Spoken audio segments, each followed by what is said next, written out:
तुमच्या जीवनामध्ये आज काय आहे? तुमच्या आणि आमच्या आणि सगळ्यात एकच. आमच्या ते तुमच्या. काय नाही, काही नाही. आमच्या जीवनामध्ये आता पुन्हा एकदा संघर्ष आहे. आमच्यापेक्षा 30% जास्त तुमच्या.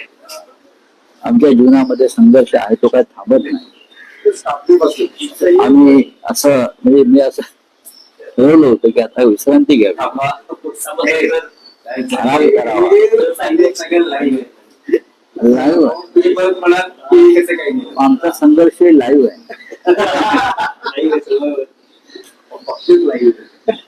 आमचं असं आहे की आमचा मसाला फिल्म आहे ना, मग इमोशन आहे, मारामारी आहे, प्रेम आहे, संघर्ष आहे, कॉन्फ्लिक्ट आहे, नाट्य आहे, आणि म्हणून शिवसेना आहे. चला बोला. स्पेक्युलेशन काय झालं, काय होणार, काय पुढे काल सगळ्यांसमोर सगळे आले, सगळ्यांसमोर त्यांनी सांगितलं कशा प्रकारे आले, एवढं मोठं एक्सपोजिशन दिलं, सांगितलं की त्याच्या का आले वगैरे. आता काय काय भूमिका असणार? काल मी ऐकलं की ते जे डेप्युटी सीएम आहेत महाराष्ट्राचे, काल त्यांच्या पक्षाचा नाशिकमध्ये पराभव झाला. नाशिकमध्ये विधान परिषद निवडणुकीत पराभव झाला. भारतीय जनता पक्षाची सर्व मतं गोकुळ गीतेंना पडली, पण पुढल्या 2 तासात गोकुळ गीतेंना विकत घेऊन त्यांनी आपल्या पक्षामध्ये 2 तास, पुढल्या 2 तासामध्ये गोकुळ गीते मला वाटतं गेले ना त्यांच्या पक्षात 2 तास. हे राजकारण सध्या आहे महाराष्ट्राचा. पैसा फेको तमाशा देखो. आता काल जसे झाकलेले पुतळे उघडतात, तसे काय ते झाकलेले 6 गद्दारांचे पुतळे निंद्याने असे उघडले आणि दाखवले, बघा हे 6 गद्दार आहेत, हे 6 गद्दार आहेत. आणि काय म्हणाले, आम्ही त्यांचा मान सन्मान ठेवू. काय ठेवू? मग आमच्या पक्षात म्हणजे शिवसेनेमध्ये मान सन्मान नव्हता का? मग आमच्या पक्षात काय होतं? आमच्या पक्षामध्ये अधिक मान सन्मान होता, स्वाभिमान होता, सर्व काही होतं. आता हे मान सन्मान ठेवणार म्हणजे काय करणार? यांचा मान सन्मान हा 50 कोटी 75 कोटी प्रत्येकाला मिळालेले आहे, आणि त्याला ते मान सन्मान समजतात. काय तुम्हाला निधीसाठी केले? आकडे आले आहेत ना. जो निधी आहे तो सुद्धा हे धड वापरू शकले नाही. 15-15, 16-16 कोटीचा निधी पडून आहे. निधी हा विकास कामासाठी असतो ना, विकास निधी आहे ना. मग जे आकडे आता समोर आलेले आहेत आपल्या माध्यमातून, तो निधी का वापरला गेला नाही? कोणी तुम्हाला अडवलं होतं? तुमच्या भागात विकासासाठी हा निधी आपण वापरला नाहीत. आणि आता तुम्ही कोणत्या निधीसाठी गेला? विकासासाठी गेला. एका खासदाराचा तर 16 कोटी निधी शिल्लक आहे. एकानं शिर्डीमध्ये फक्त 5-25 लाखच खर्च केले. आता पक्ष या नवीन पक्षात गटात गेल्यामुळे त्यांना निधी म्हणजे ठेकेदारी मिळणार. 200 कोटीची कामं मिळणार निधी म्हणून, 300 कोटी, आणि त्यातले 25% जे आहे थेट हे तुमच्या घरात जाणार. यासाठी हा त्यांचा मानसन्मान. ठेकेदारीतले कमिशन आणि किकबॅक मिळणं हा त्यांचा मानसन्मान. जनता या राज्याची किंवा त्या मतदारसंघातली खुळी नाही. काल मिंदे गटातला एक पोपट म्हणत होता काहीतरी, हे काय पाळणा घर आहे का? हिंदू हृदय सम्राट शिवसेना प्रमुखांनी त्यांच्या वक्तव्याची खिल्ली उडवायचं काम काल मिंदे गटाने केलं, आणि हे बाळासाहेब ठाकरेंचा विचार पुढे घेऊन चालले. हिंदू हृदय सम्राट बाळासाहेबांनी वृद्धाश्रम काढले आणि पाळणा घरं पण काढली मुलांसाठी शिवसेनेनं, आणि त्याच पाळणा घरातून हे सगळे मिंदे तिकडे गेलेले. त्यांचं पालन पोषण याच पाळण्या घरात झालंय मातोश्रीच्या, नाहीतर तुम्हाला कोणी विचारलं असतं? कुपोषणाने मेला असतात. वृद्धाश्रम काढली शिवसेना प्रमुखांनी. जेव्हा प्रथम सरकार आलं मनमोहन जोशींच्या नेतृत्वाखाली, तेव्हा महाराष्ट्रामध्ये मातोश्री वृद्धाश्रम योजना काढली. स्वतः शिवसेना प्रमुखांनी आणि बाळासाहेबांनी मातोश्री वृद्धाश्रम फार चांगल्या प्रकारे चालवलं. तेव्हा पाळणा घर, वृद्धाश्रम ही मानवतेची काम आहे. ती तुम्हाला कधीच जमणार नाही. तुम्ही ठेकेदारांची पाळणा घरं केली आहे. आता हे जे गद्दार तुम्ही 6 घेतलेले आहेत, ठीक आहे ना, त्या गद्दारांचा मान सन्मान जरूर राखा, पण मतदारसंघातली जनता मात्र त्यांना माफ करणार नाही. सन्माननीय उद्धव ठाकरे हे 27 तारखेपासून या सर्व मतदारसंघाच्या दौऱ्यावर आहे.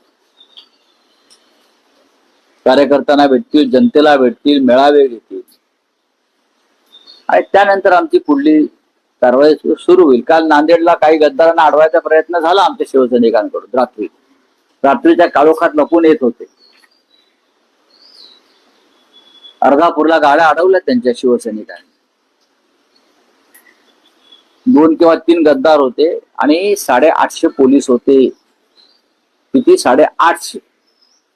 विचारा करा, अख्खा एअरपोर्ट घेरलं होतं पोलिसांनी. एवढं का वरून इराण प्रमाणे आम्ही बॉम्ब टाकणार आहोत. एवढी डरपोकगिरी आहे, एवढी डरपोकगिरी आहे. काय तुम्ही सांगताय आम्हाला मर्दानगीच्या गोष्टी? किती खोटं बोलताय तुम्ही सगळेजण. म्हणे विकासासाठी. शिंदे काल असं म्हणाले की या सगळ्यांना पुढच्या 2029च्या निवडणुकीत खासदारकीची उमेदवारी मिळेल, हे धनुष्यबाण या चिन्हावरच मिळतील आणि त्यांना आम्ही जिंकूनही आणू. ठीक आहे ना, हा 2029चा विषय आहे ना. 2029 पर्यंत देशाच्या राजकारणात काय होईल याची गॅरंटी कोणी देऊ शकत नाही. मिंदी तरी खुर्चीवर राहतील का किंवा राजकारणात राहतील का याची गॅरंटी नाही. नरेंद्र मोदी प्रधानमंत्री राहतील का याची गॅरंटी नाही. महाराष्ट्रात काय होईल याची गॅरंटी नाही. पुलाखालून बरंच पाणी वाहून जाणार आहे पुढल्या काळामध्ये. राजकारण फार चंचल असतं आणि बहुमत हे त्यापेक्षा चंचल असतं. हे अजून मिंद्याला माहीत नाही. आम्ही त्यांच्यापेक्षा राजकारणात जास्त पावसाळे पाहिले आहेत. फक्त आम्ही पैशाचं राजकारण केलं नाही. संजय पाटील असं म्हणताय की मला स्वतःहून तुम्ही उमेदवारी दिली, मी काही तुमच्याकडे उमेदवारी मागे आलो नव्हतो. राजीनामा द्या. की मला उद्धव ठाकरे, आदित्य ठाकरे एकाच व्यक्तीशी पक्ष सोडला, त्यांनी जर माझी माफी मागितली असती तर मी राहिलो असतो. कोण? मला माहित नाही. मला माहित नाही. जर तुमचं उद्धव ठाकरे साहेबांशी भांडण नव्हतं पक्षप्रमुखांशी, तर तुम्ही राहायला पाहिजे होतं. आणि ज्यांचं तुमच्याशी भांडण आहे त्या संदर्भात मातोश्रीवरती येऊन चर्चा करायला पाहिजे होती. या सगळ्या गोष्टीचा आणि पक्ष सोडण्याचा काही संबंध नाही ना. आपण हे का सांगत नाही की माझ्याकडे 13 तारखेला 15 कोटीची खोकी आली, 14 तारखेला परत 5 कोटी आले. मग मी दिल्लीतली जो व्हीप होता तो धुडकावला आणि पक्षाच्या बैठकीला गेलो नाही आणि त्यानंतर मी अदृश्य झालो. आणि त्यानंतर मला उरलेले 35 कोटी काल यशवंतराव चव्हाण प्रतिष्ठानला जाण्यापूर्वी मिळाले. हे त्यांनी सांगायला पाहिजे गद्दाराने सगळ्या. हा गद्दारीचा हिशोब माझ्याकडे आहे. यांनी गेल्या काही काळामध्ये जे व्यवहार केलेले आहेत ते व्यवहार सुद्धा ईडीच्या रडारवरती आणले गेले. मग त्या धाराशिवचे खासदार असतील, त्यांच्या बँकेचे व्यवहार असतील, अनेक गोष्टी माझ्याकडे आहेत, आमच्याकडे आहेत. त्याच्यावरती काल पक्षात चर्चा झाली. प्रत्येक फाईल समोर आहे. आणि आता सांगू कोणाला कुठे ब्लॅकमेल केलं, कोणत्या हॉटेलमध्ये ब्लॅकमेल केलं, कोणत्या खोलीत ब्लॅकमेल केलं, ते सांगू ना आता हळूहळू. ही काय वेळ नाही, सांगू आम्ही योग्य वेळी हे बाहेर काढू. रावसाहेब, संजय दिना पाटलांचं म्हणणं असं आहे की मला खासदारकीची उमेदवारी स्वतः उद्धव ठाकरेंनी दिली. ही जागा काँग्रेस किंवा एनसीपीला जाणार होती हे लक्षात घेता त्यांनी मला तिथे उमेदवारी दिली. नंबर 1. नंबर 2, माझ्या मुलीसाठी मी उमेदवारी मागितली नव्हती, पण उद्धव ठाकरेंना भांडू तो जो वॉर्ड आहे तो मनसेला द्यायचा नव्हता. नाही, असं नाहीये. माझ्या मुलीला उमेदवारी दिली. असं अजिबात नाही आहे. खरं म्हणजे तुम्हाला सत्य माहित पाहिजे. तुम्हालाही माहित आहे त्या मुलीच्या उमेदवारीसाठी त्याने किती तमाशा केला हे आपल्याला माहित असेल. उमेदवारी दिल्यावर सुद्धा ते खोटं बोलतायत. मुंडे गटात गेल्यामुळे त्यांना खोटं बोलायची जास्त सवय लागली. ते मुंडे गटात गेल्यावरती एक खोटं बोलण्याची नशेची गोळी देतात ते, बरं का? हा, ती तोंडात ठेवूनच बोलायचं असतं. हा, तर ती भांगेची गोळी जी आहे खोटं बोलण्याची ती घेऊन सगळे बोलतायत.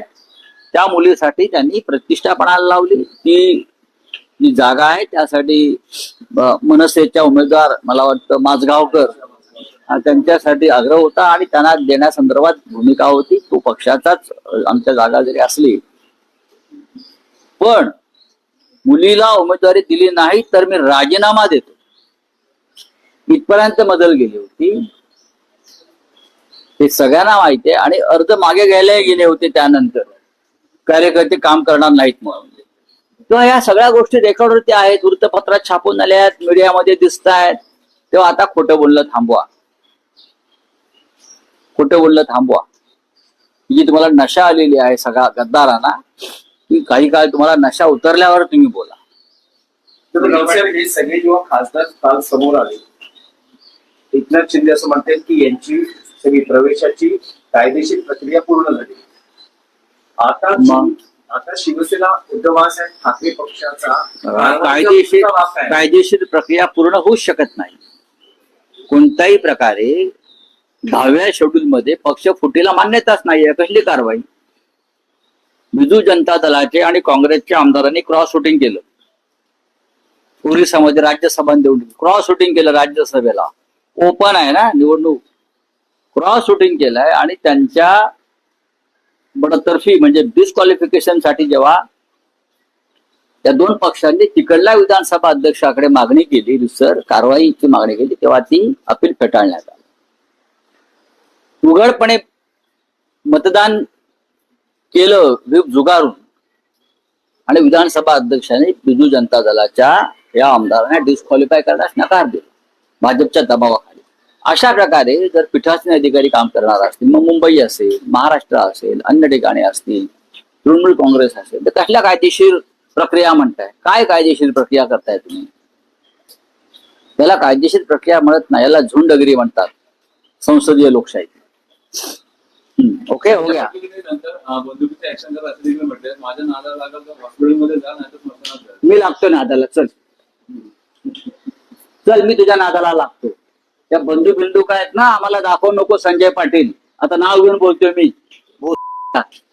चल, हे शिवसैनिकांना बंदुका दाखवू नकोस तू. मी इथेच आहे भांडुपला. मी कधी या भाषेचा वापर करत नाही. बंदूक काय दाखवतो साल्या तुम्हाला? शिवसैनिकांना बंदूक दाखवतो? गद्दार माणूस. हे धंदे करायचे नाही. गद्दारी केली आहे ना, 50 कोटी गिळले आहे ना, मग नीट गप्प बसायचं. परत ही भाषा करायची नाही बंदुकीची. ती बंदूक तुझ्या घातली जाईल. चला, मला बोलायचं ते बोललोय मी. ही भाषा नाही करायची शिवसैनिकाशी.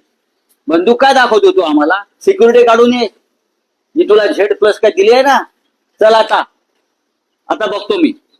तुमचं संजय दिना पाटलांना थेट आव्हान. अरे सोड रे, गद्दारांना आव्हान आहे माझं. हे काय आम्हाला बंदूक दाखवतात साले? ते बंदुका दाखवतात का आम्हाला? काही लॉ अँड ऑर्डर आहे की नाही मिस्टर फडणवीस? अमित शहाच्या नावावरती जीवावरती आमच्या दादागिऱ्या करू नका गुजरातांच्या. चला, अरे सोड रे एकनाथ शिंदे. अरे सोड रे एकनाथ शिंदे. तू काय एकनाथ शिंदे करतो रे? चल. हाँ,